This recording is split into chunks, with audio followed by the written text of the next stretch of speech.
ஓம் தவ கதாமிருதம் தப்தஜீவனம் கவிபிரீடிதம் கல்மஷாபஹம் ஸ்ரவணமங்கலம் ஸ்ரீமதாததம் புவி கிருணந்தி தே பூரிதா ஜனாः. உமது அமுதமொழிகள் துன்பத்தை துடைப்பவை, ஞானிகள் போற்றுபவை, பாவங்களை போக்குபவை, கேட்பதற்கு இனியவை, செல்வத்தை அளிப்பவை. உமது அமுதமொழிகள் பேசிடும் நல்லோர் புண்ணியம் செய்தோர். கடந்த பிரசங்கத்தில் நாம் அமுதமொழிகளின் பக்கம் 123 வரை படித்தோம். இன்று அங்கிருந்து முன்னேறி படிப்போம். தேதி மார்ச் 23, 1884. இடம் தட்சிணேஸ்வர், ஸ்ரீராமகிருஷ்ணனுடைய அறை. ஸ்ரீராமகிருஷ்ணர் பேசிக்கொண்டிருக்கிறார். மகிமரிடம் ஸ்ரீராமகிருஷ்ணர், நீங்களெல்லாம் இல்லறத்தை ஏன் துறக்க வேண்டும்? துறவிகள் எவ்வளவோ துன்பங்களை ஏற்க வேண்டியுள்ளது. ஒரு மனைவி தன் கணவனிடம், நீங்கள் ஏன் வீட்டை துறக்க வேண்டும்? அலைந்து திரிந்து 8 வீடுகளில் பிச்சை எடுப்பதை விட இங்கு ஒரே வீட்டில் உணவை பெறுகிறீர்கள், இது சிறந்ததல்லவா என்று கேட்டார். அன்னச்சத்திரங்களை தேடி துறவிகள் சில வேளைகளில் 5-6 மைல் கூட போக வேண்டியிருக்கிறது. அன்னச்சத்திரம்னா இந்த சன்னியாசிகளுக்கெல்லாம் அவளை ஒன்றும் சமையல் செய்ய மாட்டா. இந்த சத்திரத்தில் எல்லாருக்கும் கொடுப்பா. அதுக்கு பிக்ஷைன்னு சொல்லுவாள். அந்த பிக்ஷைக்காக அந்த சத்திரம் 6 மைல் தூரத்தில் இருக்கும். அந்த ஒரு சாப்பாடுக்காக 6 மைல் நடந்துட்டு போகணும். சாப்பிட்டு தான் 6 மைல் நடந்துட்டு வரணும் மறுபடியாவா இருக்கிற இடத்துக்கு. அது சொல்கிறாரு. 5-6 மைல் கூட போக வேண்டியிருக்கிறது. புரி ஜெகநாதரை தரிசித்துவிட்டு அவர்கள் நேராக பாதையில் வந்து கொண்டிருப்பார்கள். உணவிற்காக அதை விட்டு வேறு பாதையில் அவர்கள் செல்ல தேர்வதை நான் காமார்புக்கூரில் கண்டிருக்கிறேன். காமார்புக்கூரில் நிறைய பேர் ஜெகநாத் பூரிக்கு பொறுத்துக்கு வருவார். அவர் கவனிச்சுக்கார். இப்போ நேராக போயிடலாம் ஜெகநாத் பூரி கோவிலுக்கு. ஆனால் சாப்பாடு நேராக போனால் அங்கே கிடைக்காது. அந்த சாப்பாடு சத்திரம் 6 மைல் ஒரு பக்கம் வேறு வழியில் போகணும். 6 மைல் போய் சாப்பாடு சாப்பிட்டு இன்னும் 6 மைல் திரும்பி வந்து அந்த மெயின் ரோட்லேருந்து மறுபடியும் முன்னேறி போவான். ஆகவே ஒரு சாப்பாடுக்காக இவ்வளோ கஷ்டப்படமாக இருக்குது. அதனால் இல்லறத்தார் சொல்கிறாரு, அதை மாதிரி பண்ணாமல் நீங்கள் இல்லறத்துலேயே இருங்கோ. இல்லறத்துலேயே இருந்துட்டு கொஞ்சம் சாப்பாடு மேலே கட்டுப்பாடு பண்ணிட்டு அதே ஒரு சயமம், அதே ஒரு தவம் அப்படி வச்சுட்டு நீங்கள் பகவானை கூப்பிட்டீங்களன்னா நல்ல தவமாகும். அந்த வழியை சொல்கிறார். இது இல்லறம் நல்லது. கோட்டைக்குள் இருந்தே போர் செய்கிறாய். திறந்த வெளியில் நின்று போர் செய்வதில் பல கஷ்டங்களும் ஆபத்துகளும் இருக்கின்றன. குண்டுகள் நேரே வந்து தாக்கக்கூடும். கோட்டையில் இருந்ததுன்னா நம்ம முன்பக்கம் தான் எல்லாம் எதிரிகள்லாம் இருப்பாள். நம்ம பின்னாலேருந்து வந்து யாரும் தாக்க முடியாது. ஆகவே கோட்டைக்குள்ளேருந்து போர் போடுறது எளிதாக இருக்கும். அதை போல் இல்லறத்தில் இருந்து கொண்டு தவம் செய்கிறது எளிதானது. எங்கே இருந்து நாம் தவம் செய்யணுன்றது முக்கியம் இல்லை, தவம் செய்யணும். தவம்னா என்ன? அந்த மனசையும் புலன்களையும் அடக்கி இறைவன் பக்கமாக திருப்பி அனுப்புறது, இறைவன் பக்கமாக போகும்படி செய்கிறது. அதுதான் தவம். உண்மையான தப்பத்தை பற்றி ஆச்சாரியர்கள்லாம் சொல்கிறா, மனசஸ்ச இந்திரியாணாஞ்ச ஐகாகிரம் தபச உச்சத்தை. தபசுன்னா என்ன? மனசையும் புலன்களையும் ஒரு திசையில் நடத்துறது. ஆனால் கட்டுப்பாடுபடுத்தி மனசு நான் இறைவனை சிந்தனை செய்கிறேன்னா அந்த புலன்களும் அதே வழியாக போகணும். மனசும் இந்திரியமும் ஒரு வழியில் போச்சுன்னா மனிதன் சரியான ஒரே வழியில் போவான், அவனுக்கு சித்தி கிடைக்கும். ஆகவே எங்கே இருந்து நாம் தவம் பண்ணுறது முக்கியம் கிடையாது, தவறு செய்யணும், அதுதான் முக்கியம். அது இல்லாததால் எதுவும் செய்ய இல்லாமல் இது அதுதான் அவர் அந்த கோட்டை உதாரணம் கொடுத்தார்.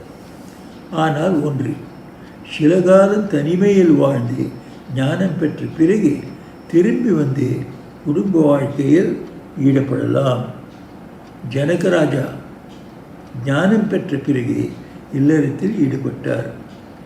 ஞானம் அடைந்த பிறகு எங்கிருந்தால் என்ன, எந்த இடம் முக்கியம் கிடையாது. இந்த நம்ம புலன்களும் மனசும் கட்டுப்பாட்டில் இருக்கணும். அதுக்கு வேண்டிதான் நம்ம இது செய்கிறோமே, அதெல்லாம் தவம்.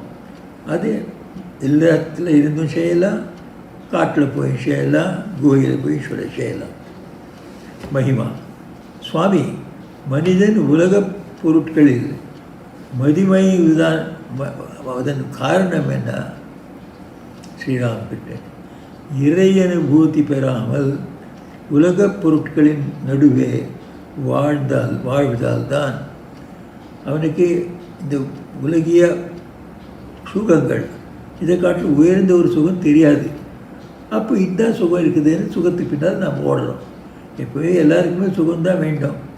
ஆகவே தான் நம்ம காலையிலேருந்து சாயங்காலம் எதுக்காக பரபரப்பு? நம்ம சுகமாக இருக்கணும், நமக்கு சேர்ந்தவர்களும் சுகமாக இருக்கணும். சேர்ந்தவர்களும் சுகமாக இருக்கிறதுக்காக அவள் சுகமாக இருந்தால் நமக்கு சுகமாக இருக்க முடியும்.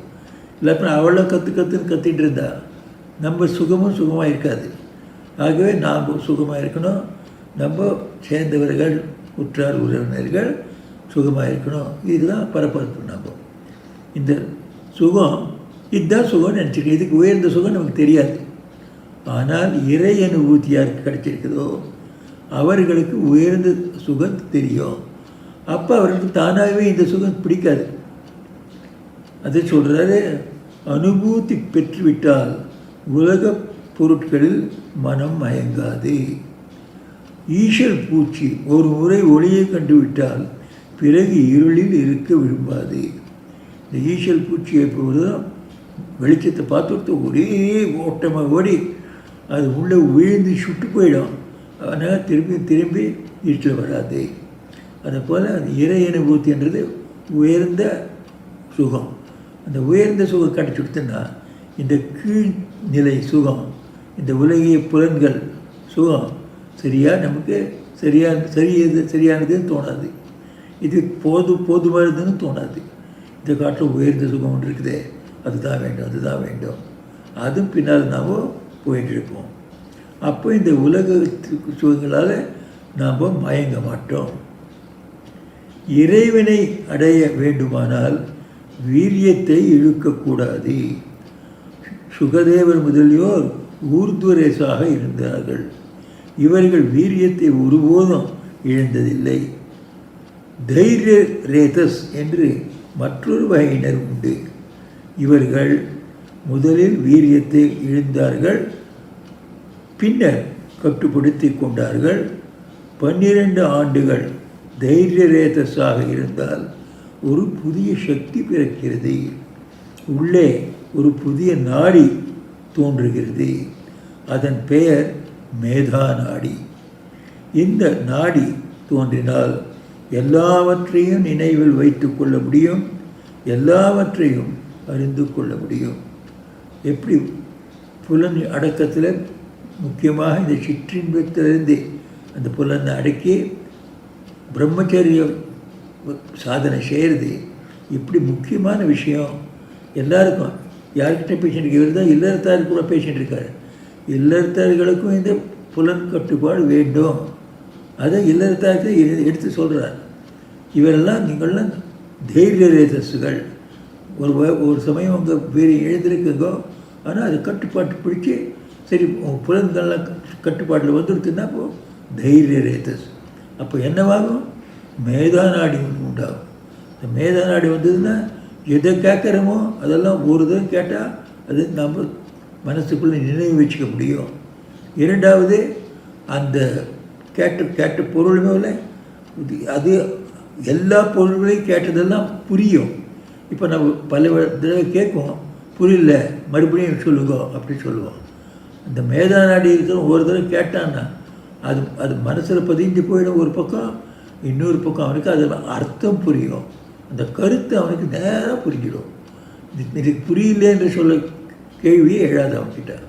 இந்த மாதிரி ஒரு மேதாசக்தி வரும். வீரியத்தை நாம் காப்பாற்றினோம்னா இல்லறத்தாருக்கு சொல்லிட்டு இருக்காரு. அவரே இல்லறுத்தார், ஒரு இல்லறுத்தார் இன்னொரு எழுத்தார் இந்த மாதிரி ஒரு உபதேசம் கொடுக்குறார். இப்படி ஒரு ஆச்சரியமான விஷயம். வீரியத்தை இழப்பதால் வலிமை குன்றுகிறது, ஆனால் கனவில் இழுக்க நேர்ந்தால் அதனால் கெடுதல் இல்லை. இப்படி இல்லத்தாருன்னு சொல்லிட்டு இருக்காரு. விந்து என்பது உணவிலிருந்து உண்டாகிறது, இழந்தது போக எஞ்சி இருப்பதே போதுமானது. என்றாலும் பெண் தொடர்பு நல்லதல்ல. இவ்வாறு எஞ்சியது ரிஃபைன் செய்யப்பட்டதாகும். ஸ்ரீராமகிருஷ்ணன் இந்த ரிஃபைன் இங்கிலீஷ் சப்தத்தை சொல்கிறாரு.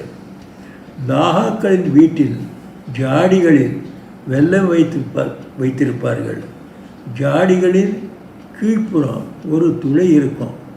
ஒரு வருடத்திற்கு பிறகு எடுத்து பார்க்கும் போது சர்க்கரை கற்கண்டை போல் சிறு சிறு கட்டிகளாக ஆகியிருக்கிறது. தண்ணீர் போன்ற உபயோகமற்ற பொருட்கள் துளை வழியாக வெளியே போய்விட்டிருந்தன. அப்படி இல்லத்தார் விஷயத்தில் கனவுல எதுவான வீரியம் நஷ்டமாச்சுன்னா அதனால் ஒன்றும் அதிகமாக ஒரு கெட்டது ஒன்றும் ஆகலை, அது சரியாக தான் இருக்குது. அதனால் ஒரு விதமான தொந்தரவு உண்டாகாது.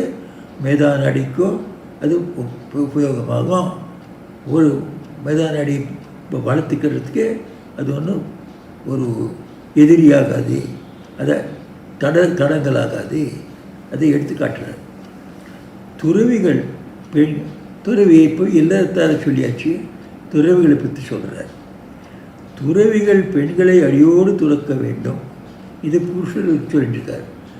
அவர் பெண்மணிகளுக்கு சொல்லணும்னா அப்போ புருஷர்கள் நீங்கள் ஒரே அடியாக துறக்கணும், அவர் கூட ஒரு தொடர்பு வச்சுக்கூடாது, உங்களுக்கு உண்மையான பிரம்மச்சரிய வாழ்க்கை பாடணுன்றதா அப்படின்னு சொல்லுவார். அதை பல இடத்தில் நாம் அடுத்து படிப்போம். துறவிகள் பெண்களை அடியோடு துறக்க வேண்டும். நீங்கள் திருமணமானவர்கள், அதனால் குற்றமில்லை. துறவி பெண்களின் படத்தை கூட பார்க்கக்கூடாது. சாதாரண மக்களால் அது முடியாது. சாரி காமா பாதா நீயில் நீண்ட நேரம் தங்கி இருக்க முடியாது. நீன சப்தஸ்வரத்தில் போய் அந்த உயரத்தில் அதிகமாக பாட முடியாது.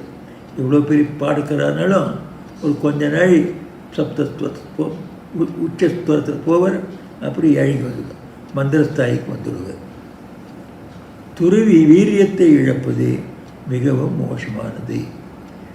ஆகவே அவர்கள் எச்சரிக்கையாக இருக்க வேண்டும்.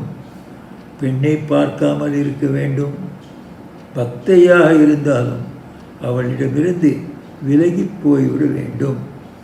பெண்களை பார்ப்பதே மோசம். ஆனால் புதுத்துறவிகளுக்கு விழிப்பு நிலையில் ஒன்றும் ஏற்படாவிட்டாலும் கனவில் வீரிய நஷ்டம் ஏற்படும். துறவி புலன்களை வென்றவனாக இருந்தாலும் மக்களுக்கு எடுத்துக்காட்டாக இருப்பதற்காக பெண்களுடன் பேசாமல் இருக்க வேண்டும். துறவியை பார்த்து தான் மற்றவர்களுக்கு நிஜமான வைராக்கியம் என்ன, வைராக்கியம் இருக்க முடியும், அதனால் என்ன லாபம் உண்டு நமக்கு, இதெல்லாம் துறவியை பார்த்து கற்றுப்பாங்க மற்றவர்கள். ஆகவே அவன் 4 பேருக்கு காட்டுவதற்காக கடைசி பட்சம் அவன் புலனெல்லாம் வென்றிருந்தால் கூட இப்படி பெண்கள் கூட அதிகமாக கலந்து கொள்ளக்கூடாது. பக்தியாக இருந்தாலும் அதிக நேரம் பேசி கொண்டிருக்கக்கூடாது.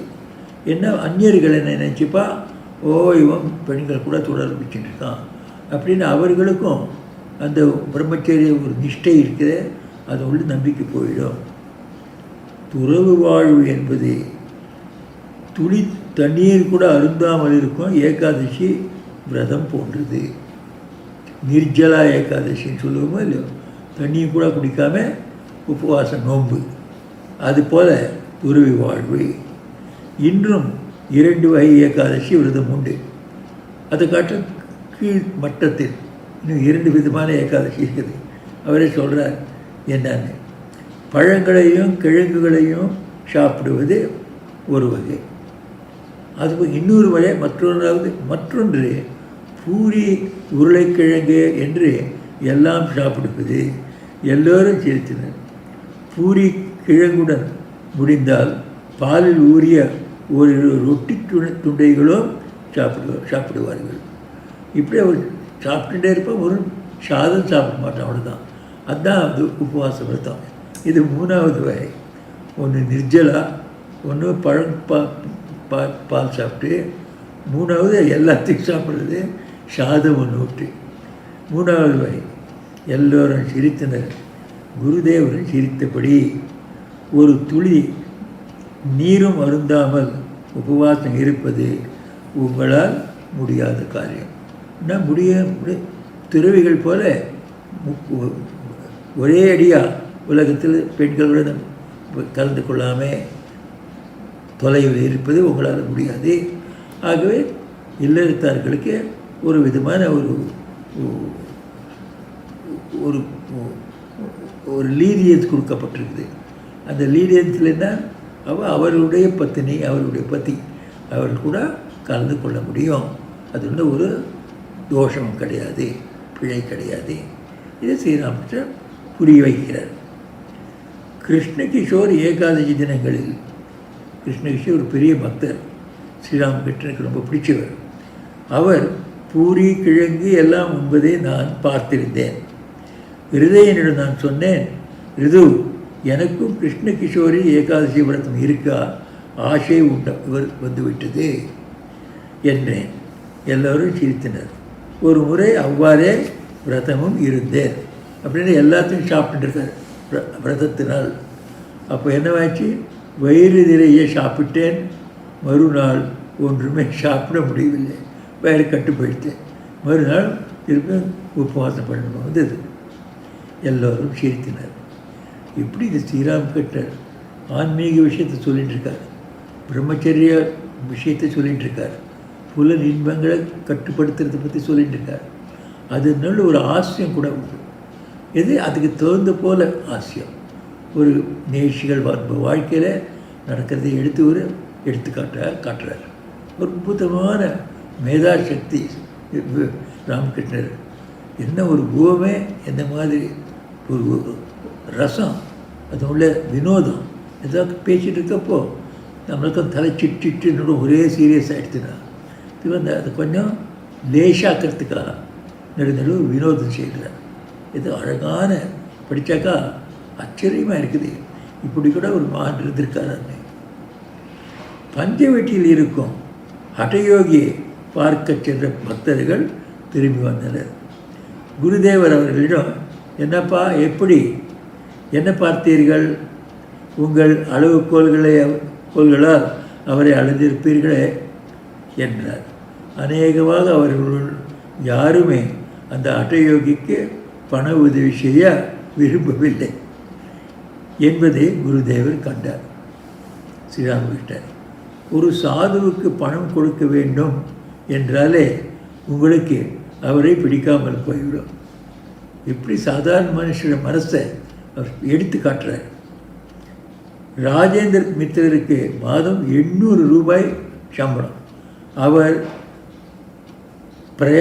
பிரயாகில் நடந்த கும்பமேளா பார்த்துவிட்டு திரும்பி வந்திருக்கிறார். நான் அவரிடம், என்ன கும்பமேளாவில் எல்லா சாதுக்களையும் பார்த்தீர்களா என்று கேட்டேன். அதற்கு அவர், நல்ல சாது யாரையும் பார்க்க முடியவில்லை. ஒருவரை கண்டேன், ஆனால் அவரும் பணம் வாங்கிக் கொள்கிறார் என்று கூறினார். ஸ்ரீராமகிருஷ்ணர் சொல்கிறார் முன்னேறி, சாதுக்களுக்கு யாரும் பணம் காசு கொடுக்காவிட்டால் அவர்கள் எப்படி சாப்பிட முடியுமோ என்று நான் எண்ணிக்கொண்டேன். இங்கு எவ்விதமான காணிக்கையும் செலுத்த வேண்டாம். தட்சிணேஸ்வரத்தில் என்கிட்ட வந்தால் சாது தரிசனம் ஆகிடும், இங்கே காணிக்கையாக கேட்கும். ஆகவே அதனால தான் ஆகவே தான் எல்லோரும் வருகிறார்கள். ஐயோ, இவர்கள் பணத்தை மிகவும் நேசிக்கின்றனர், அதை கொண்டே வாழட்டும் என்று நினைத்து கொள்வேன்.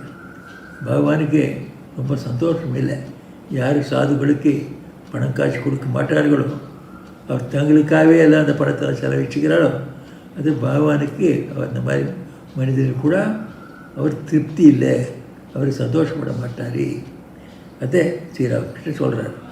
நான் மனத்துக்குள்ளே நினச்சேன், பணம் அதிகமாக பிடித்தவனுக்கு சாது ஒரு மனிதன் அவனுக்கு தேவை இருக்குது, அவனுக்கு கொடுக்குறது ஒரு விஷயம் நினைக்கல.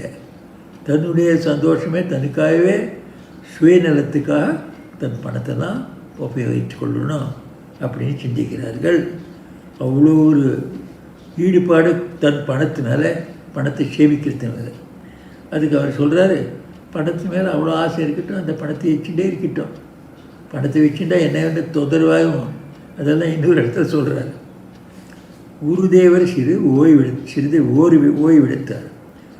ஒரு பக்தர் சிறிய கட்டில் வடக்கு புறமாக உட்கார்ந்து அவருக்கு பாத சேவை செய்தார்.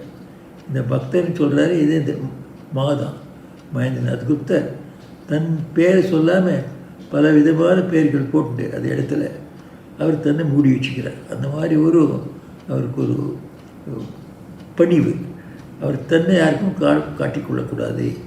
என்ன இப்படி அல்லது நான் அவருக்கு சேவை செய்தேன் அப்படின்னு எழுதாமல் ஒரு பக்தர் அவருக்கு சேவை செய்து கொண்டிருந்தார். குருதேவர் அவரிடம் மெதுவாக பேசினார். யார் அருவமோ அவரே உருவமும். பகவான் ஒருத்தரே தான், அவரே அருவமும் சரி, அவரே உருவமும் சரி. உருவக்கடவுளையும் ஒப்புக்கொள்ளத்தான் வேண்டும். காளியின் உருவை தியானித்து சாதகன் காளி தேவியின் தரிசனத்தை பெறுகிறான்.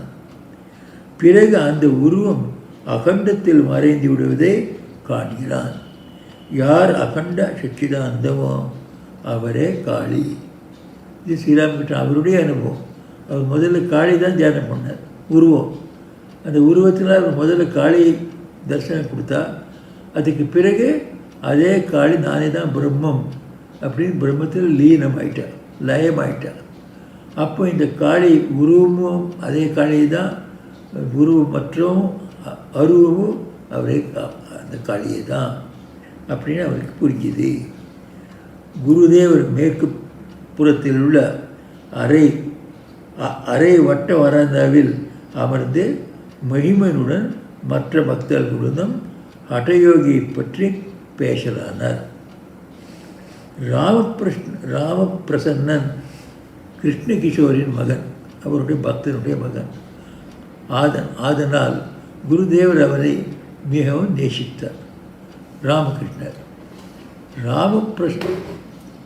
ராமபிரசன்னன் ஏதேதோ செய்தபடி இங்கும் அங்கும் திரிந்து கொண்டிருக்கிறான். அன்று இங்கு வந்து அமர்ந்தான். ஒரு வார்த்தை கூட பேசவில்லை. மூக்கை பிடித்து கொண்டு பிராணாயாமமோ என்னவோ செய்து கொண்டிருந்தான். சாப்பிட ஏதோ கொடுத்தேன், அவன் சாப்பிடவில்லை.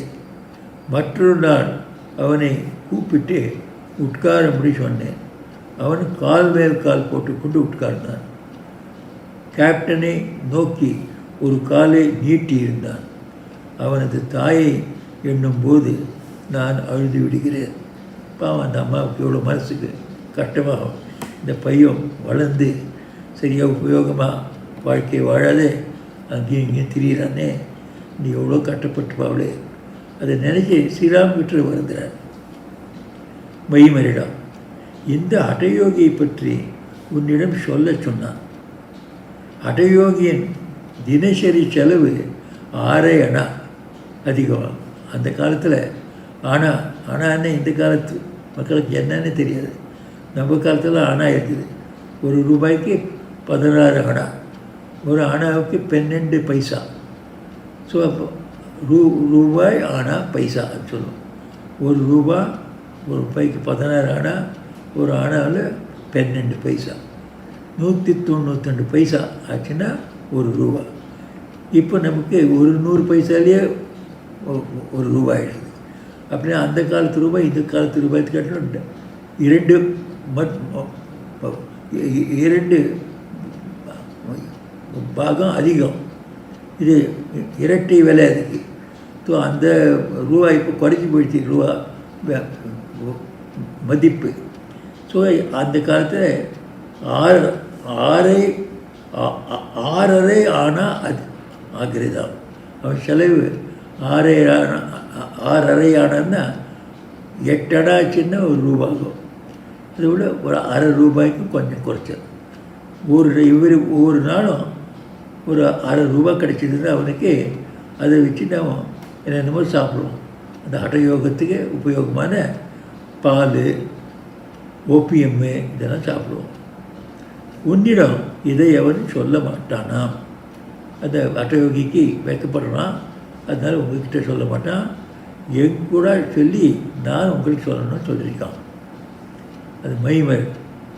அவன் சொன்னாலும் யார் கேட்பார்கள்?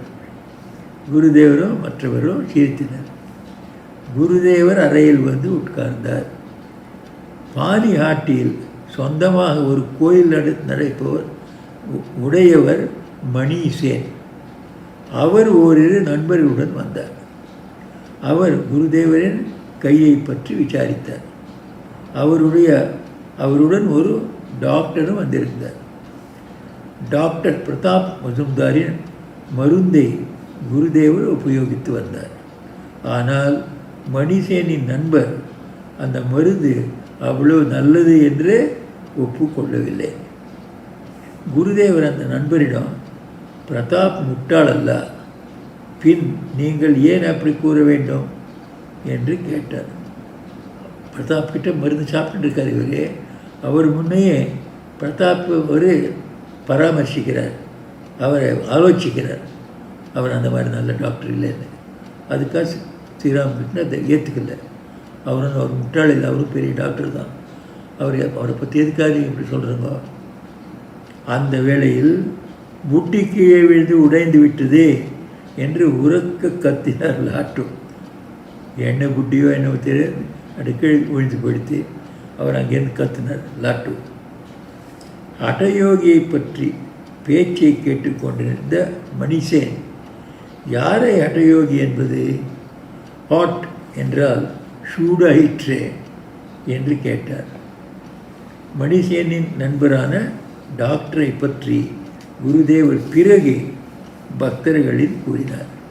இந்த டாக்டர் பிரதாப் டாக்டரை கிரிட்டிசைஸ் பண்ணாரோ, ஆலோசித்தாரோ, அந்த டாக்டரை பற்றி ஸ்ரீராமகிருஷ்ணர் பக்தர்கள் சொல்கிறார். இவரே எனக்கு தெரியும். யதுமல்லிக்கிடம் ஒரு முறை இவர் சாரம் இல்லாதவர், புத்தியும் இந்த டாக்டரை விட மந்தம் என்று கூறினார். ஸ்ரீராமகிருஷ்ணர் இந்த டாக்டர் இவருக்கு புத்தி மந்தம், இவர் சாரம் இல்லாதவர் சொல்லியிருக்கார். அவர் அந்த பிரதாப்பை இப்படி ஆலோசித்தாரோ, அப்போது அதுக்கு எதிர்த்தார் ஸ்ரீராமகிருஷ்ணர். இன்னமும் இரவாகவில்லை. குருதேவர் கட்டில் அமர்ந்து மாவுடன் பேசிக்கொண்டிருந்தார். மா கட்டிலுக்கு அருகில் கால் மீதியில் மேற்கு பக்கமாக அமர்ந்திருந்தார். மகிமர் மேற்கேயுள்ள அறை வட்ட வராந்தாவில் அமர்ந்து மணிசேனுடன் வந்திருந்த டாக்டருடன் உரத்த குரலில் சாஸ்திரவாதம் செய்து கொண்டிருந்தார். குருதேவர் தாம் இருந்த இடத்திலிருந்தே அதனை கேட்டுவிட்டு சிறிது சிரித்தபடி மாவிடம், அதோ உளறுகிறான், இது ரஜோகுணம். இந்த குணத்தின் காரணமாக தன் புலமையை காட்டிக்கொள்ளவும் லெக்சர் செய்யவும் எண்ணம் வருகிறது. இந்த குணம், இந்த 3 குணங்கள், எந்தெந்த குணம் வந்தால் எப்படி எப்படி மனுஷன் நடப்பான் அதை சொல்லியிருக்குது. கீதையெல்லாம் சொல்லியிருக்குது. அதை போல் இப்போ இவனுக்கு ரஜோகுணம் வந்துடுது. ரஜோகுணம் வந்துன்னா தன்னை பற்றி அதை பிரசம்சை செய்கிறது, தன்னை பற்றி எல்லாருக்கும் பெருசாக எடுத்து தம்பம் அடிச்சுக்கிறது, இதெல்லாம் பண்ணுவான். இது ரஜோகுணத்தினால் ஆகும். லெக்சர் செய்யவும் எண்ணம் வருகிறது. சத்துவ குணமோ அகமுக பார்வையை தருகிறது. அதே இடத்துல ரஜோகுணத்தை எடுத்து சத்துவகுணம் வந்ததுன்னா அந்த மனசு அகமுகம் ஆகிடும். அப்போ தன் விஷயத்தில் 4 பேர் சொல்கிறது இதெல்லாம் புறவு முகமான விஷயம், அதை பேச மாட்டோம். சத்துவகுணமோ அகமுக பார்வையை தருகிறது, சொந்த திறமைகள் மறைந்து வைக்குமாறு செய்கிறது. ஆனால் அவர் நல்ல மனிதர். இவர் மைமாச்சாரன் இப்படி தற்காப்பு பண்ணிட்டுருக்காரே, இவர் நல்ல மனுஷர். இறைவனை பற்றிய பேச்சுக்களில் என்ன ஆர்வம் என்று கூறினார். அதர் சேன் டெபுட்டி மேஜிஸ்ட்ரேட்டு ஸ்ரீராமகிருஷ்ணனுடைய சீடர் வந்து குருதேவரை வணங்கி மாவின் அருகில் உட்கார்ந்தார். அவர் ஒரு உதவி நீதிபதி, டெபுட்டி மேஜிஸ்ட்ரேட், வயது 30. நாள் முழுவதும் அலுவலகத்தில் வேலை செய்துவிட்டு பொதுவாக மாலை வேளையில் தினமும் குருதேவரிடம் வருவார். அவரது வீடு கல்கத்தாவில் ஷோபா பஜாரில் பகுதியில் பேனேதொலாவில் இருந்தது. சில நாட்களாக அவர் வரவில்லை. ஸ்ரீராமகிருஷ்ணன், என்னப்பா இவ்வளவு நாட்களாக வரவில்லையே, ஏன்? அதர், வர முடியவில்லை சுவாமி, பல்வேறு வேலைகளில் மாட்டிக்கொண்டேன். பள்ளியின் மீட்டிங், அது இது என்று பல கூட்டங்கள். ஸ்ரீராமகிருஷ்ணன், மீட்டிங்கு, ஸ்கூல் இவற்றில் மூழ்கி மற்ற எல்லாவற்றையும் அடியோடு மறந்துவிட்டாய் போலிருக்கிறது. மற்ற எல்லாம்னா என்கிட்ட வருத்தையும் மறந்துவிட்டியா? என்கிட்ட வந்தால் நான் ஆன்மீக விஷயந்தான் சொல்லுவேன், உனக்கு இறைவனை பற்றி சொல்லுவேன். இது ரொம்ப முக்கியமானது, உனக்கு வேண்டும். இதை கூட மறந்துவிட்டேன் நீ, அந்த உலகிய விஷயத்தில் மாட்டிண்டு. அதை பணிவோடு, ஆம் சுவாமி, சில நாட்கள் எல்லாம் மறந்துதான் போய்விட்டேன். உங்கள் கை இப்போது எப்படி இருக்கிறது?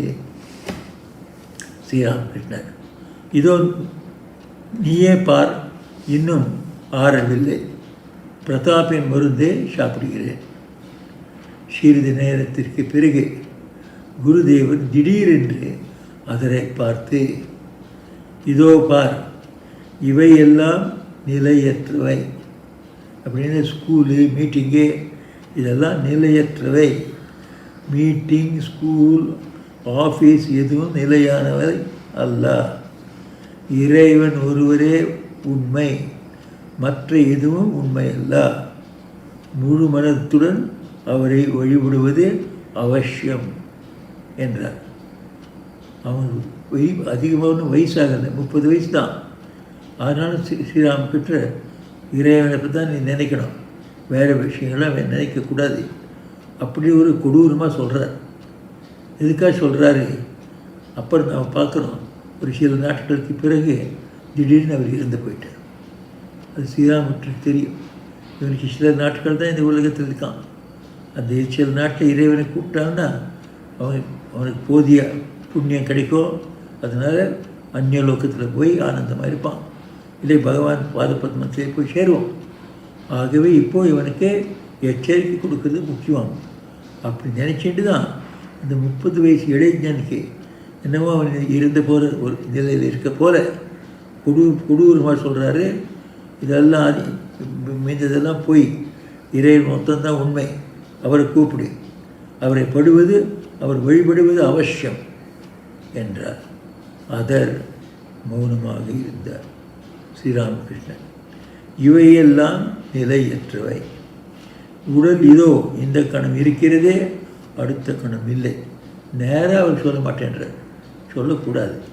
பெரியோர்கள் என்றைக்குமே கெட்ட வார்த்தைகளை, எதிர்காலத்தில் வரும்படியான கெட்ட விஷயங்களுக்கு சொல்ல மாட்டார். அவளுக்கு தெரியும். தெரிஞ்சாலும் கெட்ட செய்தி கொடுத்து என்னவாகும்? அவன் கர்மத்து போல் அது ஏற்பட்டு ஆகும். இப்போ பிடிச்சி அதை பற்றி பாவம் கவலைப்படுவோம். இப்போ எதுக்காக கவலைப்படணும்? அது வந்த பாடட்டுமே, இப்போ கடைசி பட்சம் சந்தோஷமாக இருக்கட்டுமே. அந்த எண்ணத்தோடு எதிர்காலத்தில் வரும் கட்டங்களையும் துன்பங்களையும் பற்றி சாதாரணமாக சொல்ல மாட்டார்கள் மகான்கள். இல்லை, மறைந்து விடுகிறது. தாமதித்தால் இறைவனை கூவி அழைக்க வேண்டும். இவையெல்லாம் நிலையற்றவை. உடல் இதோ இந்த கணம் இருக்கிறதே, அடுத்த கணம் இல்லை, மறைந்து விடுகிறது. ஆனால் மனிதன் இருந்து போகிறான், அதையே எடுத்து சொல்கிறார், நேராக சொல்ல மாட்டேன்றார். தாமதிக்காமல் இறைவனை கூவி அழைக்க வேண்டும். தாமதிக்கக்கூடாதுன்னா சில நாட்கள் தான் இருக்குது. பரீட்சத்துக்கு போல், பரீட்சத்துக்கு 7 நாள் தான் ஆள் விடுறது. இந்த சாபம் கொடுத்து, இந்த சாபத்தில் 7 நாளைக்குள்ளே நீ செத்து போயிடுவேன்னு சாபம் கொடுத்தார் முனிவர். அப்போ அவருக்கு நிஜமான உண்மையான வைராக்கியம், துறவு உண்டாயிடுது. இந்த உலகம் போயிடும், அதுக்கப்புறம் என் கதி என்னவாகும், நான் எப்படி ஒரு நல்ல ஒரு கதி அடைய முடியும் அப்படின்னு அவர் பரீட்சித்துக்கிட்டார். இப்போ அவர் போய் கேட்டார் சுகதேவர்கிட்ட. சுகதேவர் அப்போது அந்த பரீட்சித்து ராஜாவுக்கு பாகவதத்தை சொன்னார். அந்த பாகவதத்தை நம்ம படிக்கிறோம். ஸோ இப்படி 7 நாளைக்குள்ளே நீ போயிடுறேன்னு சொன்ன உடனே அவனுக்கு விழிப்பு உண்டாயிடுது. ஸ்ரீராமகிருஷ்ணனும் ஒரு மறைமுகமாக இந்த விழிப்பு உண்டாக்கி கொண்டிருக்கிறார். இந்த மீட்டிங்கெல்லாம் மறந்துவிடும், கொஞ்ச நாள் தான் இருக்குது உனக்கு, பகவானை கூப்பிடு. நீங்களெல்லாம் எல்லாவற்றையும் துறக்க வேண்டிய அவசியமில்லை அப்படின்னு எல்லாரும் போட்டுவிட்டு காவி போட்டுட்டு வெளியில் போக வேண்டியதில்லை.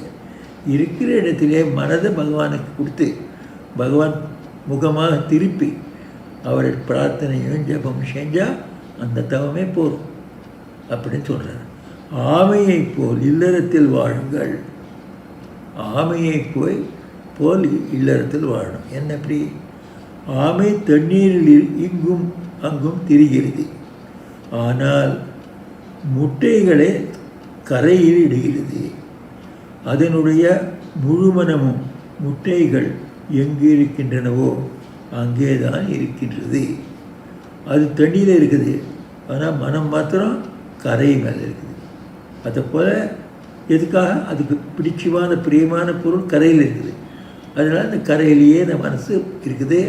அது உடல் தண்ணியில் இருந்தாலும் மனம் கரையில் இருக்குது. அதை போல் நீங்கள் இல்லறத்தில் இருந்தாலும் இல்லற தொந்தரவு சச்சரவு இல்லறத்தில் இருக்கும். ஆனால் அதுக்காக கொஞ்சம் கவனம் கொடுத்து முக்கியமான மனசை பகவானில் வைக்கணும், பகவானை பற்றி சிந்தனை செய்யணும். அதை சொல்கிறார். கேப்டனின் இயல்பு நன்றாக ஆகிவிட்டது. பூஜை செய்ய உட்காரும் போதே ஒரு முனிவரை போல் தோன்றுகிறார்.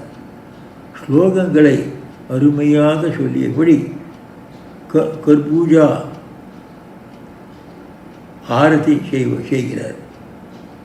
பூஜை முடிந்து எழும்போது அவருடைய கண்கள் எறும்பு கடித்தது போல் சிவந்திருக்கும்.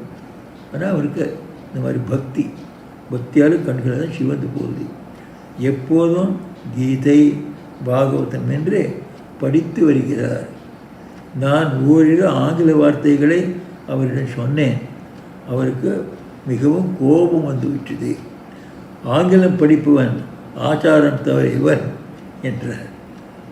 ஸ்ரீராமகிட்ட அந்த கேப்டன் ஒரு இன்னொரு பக்தர், அவருடைய தினசரி சொல்கிறார். இந்த அதற்கு அவர் பாகவதம் படிக்கிறாரு, ராமாயணம் படிக்கிறாரு, பூஜை செய்கிறாரு, பக்தியோடு செய்கிறாரு. அவரும் ஒன்றை போல் இல்லறத்தார் தான். அதை போல் நீ ஒரு வழிகாட்டி எடுத்து காட்டுறார். சிறிது நேரத்திற்கு பிறகு அதர் மிக்க பணிவோடு, சுவாமி, நீங்கள் என் வீட்டுக்கு வந்து பல நாட்கள் ஆகிவிட்டன.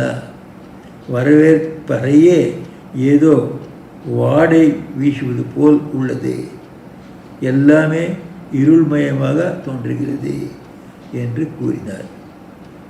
பக்தரின் இந்த வார்த்தைகளை கேட்டு குருதேவரின் அன்பு கடல் பொங்கி எழுந்தது.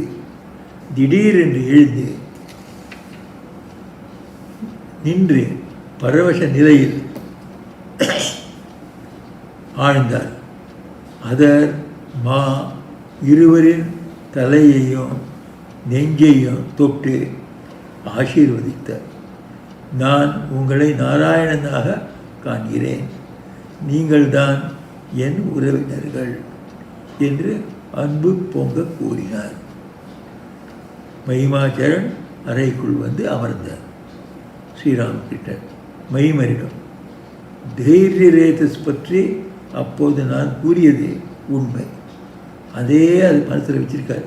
இந்த இல்லறத்தாருக்கு இன்றைக்கு இந்த ரேதத்தை தாரணம் செய்யணும், புலநடக்கம் செய்யணும், இதை சொல்லிக் கொடுக்கணும்னு திரும்பி திரும்பி அதையே சொல்கிறார்.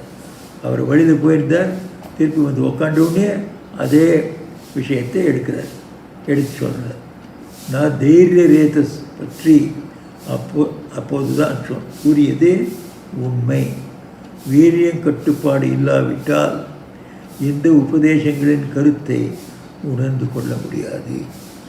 ஸோ இல்லறத்தார்களுக்கு இதெல்லாம் எடுத்து சொல்லிட்டு இருக்கார்.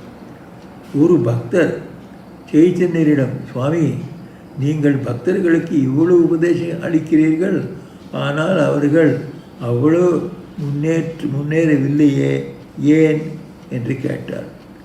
அதற்கு சைத்தன்யர், இவர்கள் பெண் தொடர்பு கொள்வதில் எல்லாவற்றையும் வீணாக்குகிறார்கள், அதனால்தான் எதையும் செய்ய முடியவில்லை.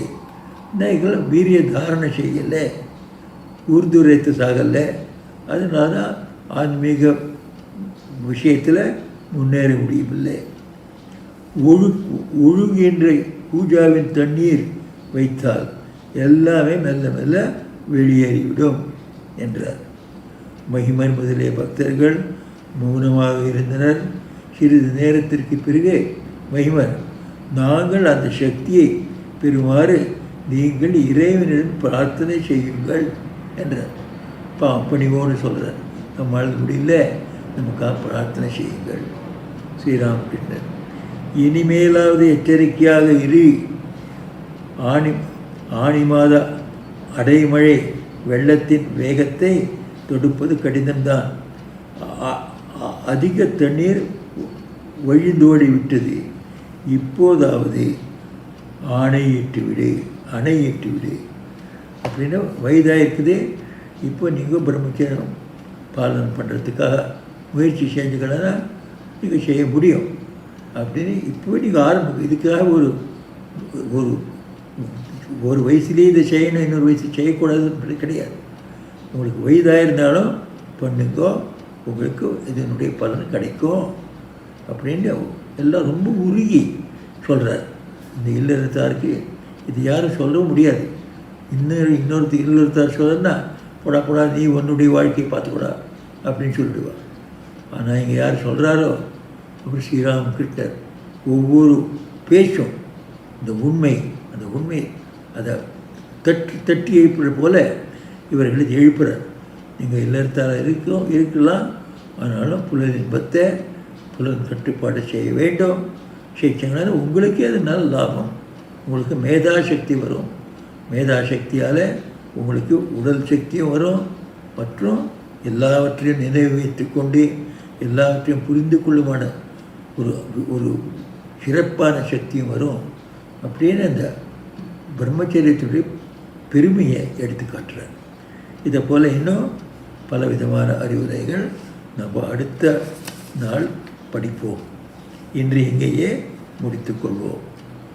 நிரஞ்சனம் நித்யமனந்தரூபம் பக்தானுகம்பாதிருத விக்கிரகம் வை ஈஷாவதாரம் பரமேஷமீட்யம் தம் ராமகிருஷ்ணம் சிரசா நமாமஹ. ஓம் சாந்தி சாந்தி சாந்தி.